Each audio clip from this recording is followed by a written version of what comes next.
میں صدف جنہ، میں آپ سب کے لیے لائی ہوں حضرت محمد مصطفیٰ صلی اللہ علیہ وسلم کی زندگی کے عظیم الشان تاریخی واقعات۔ اگر میری اس کاوش سے آپ کو تھوڑا بھی فائدہ میسر آیا ہے تو پلیز میرے چینل کو سبسکرائب کر دیں اور ساتھ میں لگے بیل آئیکن کو دبا دیں۔ جزاک اللہ خیر۔ بسم اللہ الرحمن الرحیم۔ سیرت النبی حضرت محمد مصطفیٰ صلی اللہ علیہ وسلم۔ آپ کو قافلے کے ساتھ اس لیے نہیں لے جایا گیا تھا کہ آپ کم عمر تھے۔ آپ وہیں درخت کے نیچے بیٹھ گئے۔ ادھر بحیرہ نے لوگوں کو دیکھا اور ان میں سے کسی میں اسے وہ صفت نظر نہ آئی جو آخری نبی کے بارے میں اسے معلوم تھی۔ نہ ان میں سے کسی پر وہ بدلی نظر آئی، بلکہ اس نے عجیب بات دیکھی کہ وہ بدلی وہیں پڑاؤ کی جگہ پر رہ گئی تھی۔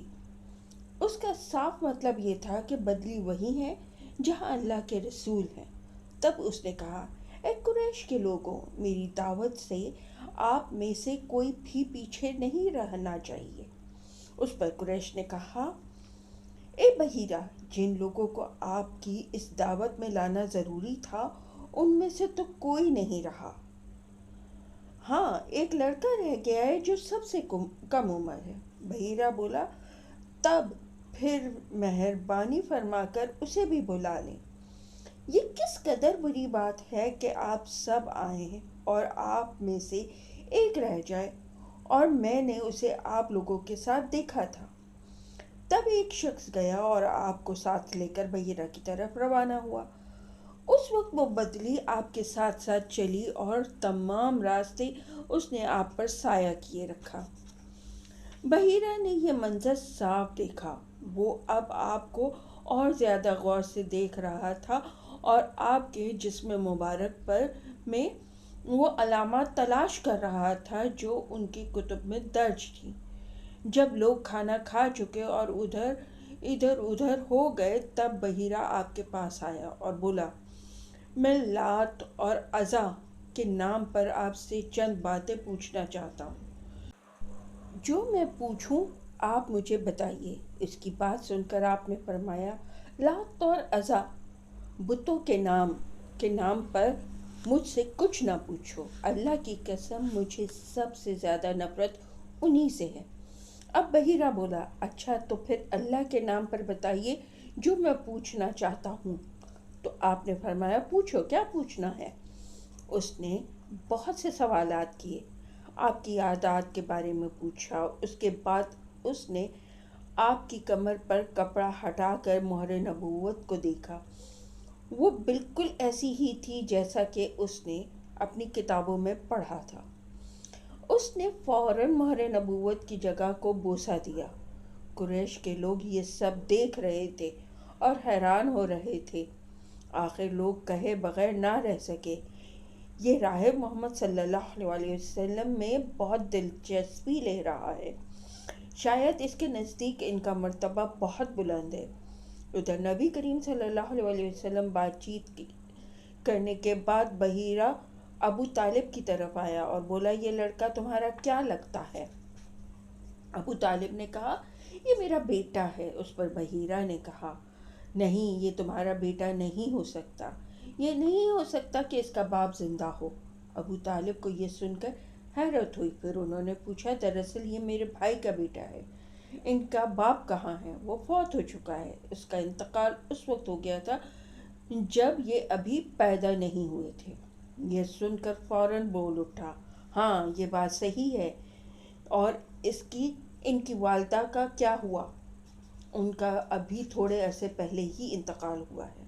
یہ سنتے ہی بحیرہ نے کہا، بالکل ٹھیک ہے، اب تم یوں کرو کہ اپنے بھتیجے کو واپس وطن لے جاؤ۔ یہودیوں سے ان کی پوری طرح حفاظت کرو۔ اگر انہوں نے انہیں دیکھ لیا اور اس میں وہ نشانیاں دیکھ لیں جو میں نے دیکھی ہیں تو وہ انہیں فوراً قتل کر دیں گے۔ تمہارا یہ بھتیجا نبی ہے، اس کی بہت شان ہے۔ ان کی شان کے بارے میں ہم اپنی کتابوں میں بھی لکھا ہوا پاتے ہیں اور ہم نے اپنے باپ داداؤں سے بھی بہت کچھ سن رکھا ہے۔ میں نے یہ نصیحت کر کے اپنا فرض پورا کر دیا اور انہیں واپس لے جانا تمہاری ذمہ داری ہے۔ ابو طالب بحیرہ کی بات سن کر خوف زدہ ہو گئے۔ آپ کو لے کر مکہ واپس آ گئے۔ اس واقعے کے وقت آپ کی عمر 9 سال تھی۔ اس عمر کے لڑکے عام طور پر کھیل کود میں ضرور حصہ لیتے ہیں۔ ان کھیلوں میں خراب اور گندے کا کھیل بھی ہوتے ہیں۔ اللہ تعالیٰ نے آپ کو اس سلسلے سے بھی محفوظ رکھا۔ جاہلیت کے زمانے میں عرب جن برائیوں میں جکڑے ہوئے تھے، ان برائیوں سے بھی اللہ تعالیٰ نے آپ کی حفاظت فرمائی۔ ایک واقعہ آپ نے خود بیان فرمایا۔ ایک قریش لڑکا مکہ کے بالائی حصے میں اپنی بکریاں لیے میرے ساتھ تھا۔ میں نے اس سے کہا، تم ذرا میری بکریوں کا دھیان رکھو تاکہ میں قصہ گوئی کی مجلس میں شریک ہو سکوں، وہاں سب لڑکے جاتے ہیں۔ اس لڑکے نے کہا، اچھا۔ اس کے بعد میں روانہ ہوا۔ میں مکہ مکرمہ کے ایک مکان میں داخل ہوا تو مجھے گانے اور باجے کی آواز سنائی دی۔ میں نے لوگوں سے پوچھا، یہ کیا ہو رہا ہے؟ مجھے بتایا گیا کہ ایک قریش کے فلاں شخص کی بیٹی سے شادی ہو رہی ہے۔ میں نے اس طرف توجہ دی ہی تھی کہ میری آنکھیں نیند سے جھکنے لگیں، یہاں تک کہ میں سو گیا۔ پھر میری آنکھ اس وقت کھلی جب دھوپ مجھ پر پڑی۔ آپ واپس اس لڑکے کے پاس پہنچے۔ اس نے پوچھا، تم نے وہاں جا کر کیا کیا؟ میں نے اسے واقعہ سنا دیا۔ دوسری رات پھر ایسا ہی ہوا۔ مطلب یہ کہ قریش کے لغو مجلسوں سے اللہ تعالیٰ نے آپ کو محفوظ رکھا۔ قریش کے ایک بت کا نام بوانا تھا۔ قریش ہر سال اس کے پاس حاضری دیا کرتے تھے، اس کی بے حد عزت کرتے تھے، اس کے پاس قربانی کے جانور ذبح کرتے، سر منڈواتے، سارا دن اس کے پاس اعتکاف کرتے۔ ابو طالب بھی اپنی قوم کے ساتھ اس بت کے پاس حاضری دیتے۔ اس موقع کو قریش عید کی طرح مناتے تھے۔ ابو طالب نے نبی کریم صلی اللہ علیہ وسلم سے کہا، بھتیجے، آپ بھی ہمارے ساتھ عید میں شریک ہوں۔